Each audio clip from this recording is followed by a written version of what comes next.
রান্না করেছি হালিম, তো সেটা শেয়ার করলাম। বাজার থেকে হালিম মিক্সড প্যাকেট কিনেছি, 2টো প্যাকেট ছিল, একটা ছিল ডালের মিশ্রণ আর একটা মশলা। তো ডালের মিশ্রণটি 3 কাপ পরিমাণ গরম পানি, ফুটন্ত পানি, সেটা দিয়ে দিলাম, দিয়ে নেড়ে চেড়ে আধা ঘন্টা রেস্টে রেখেছি। কড়াইতে তেল দিয়ে 1 কাপ পরিমাণ পেঁয়াজ কুচি দিয়ে বেরেস্তা করে রেখেছি, অর্ধেকটা বেরেস্তা তুলে রেখেছি পরে দেবো বলে, আর অর্ধেকটা যেটা ছিল সেখানে দিয়ে দিলাম আধা কেজি চর্বিসহ খাসির মাংস। আর মাংস রান্না করতে যে যে মশলা লাগে একটু একটু করে দিয়ে আমি মাংসটা রান্না করে নিয়েছি। আর প্যাকেটের ভেতরে যে মশলাটা ছিল সেটার 3 ভাগের 2 ভাগ দিয়েছি, আর একটু পরে দেবো বলে রেখে দিয়েছি।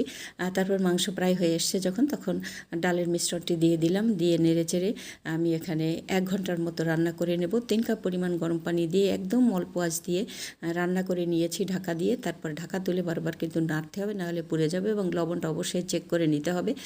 তো বন্ধুরা, আমার হালিম মিক্সড যেটা সেটা রান্না হয়ে গেল। আশা করি আপনাদের ভালো লেগেছে। ভালো লাগলে লাইক কমেন্ট শেয়ার করুন।